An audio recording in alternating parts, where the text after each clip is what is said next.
Thank you.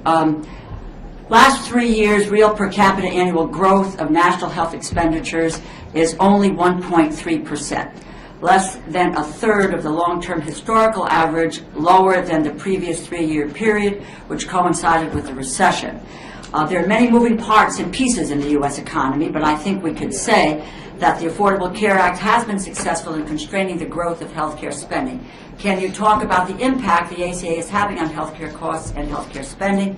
If the ACA continues to constrain the growth of health care expenditures, won't that wipe out a portion of the projected future deficits?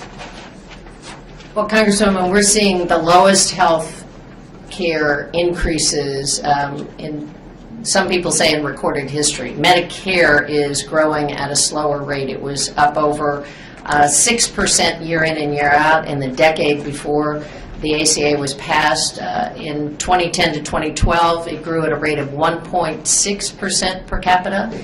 Last year, 0.7% per capita, never seen in the 50 years of the program. Medicaid costs across the country are rising at about half the rate that they did prior to the ACA. If you compare the decade before and the 4 years since, it's about half. Overall health expenditures for the United States are rising at half the rate they did in the decade before as compared to the 4 years since the ACA. And private insurance rates are rising at about half the rate.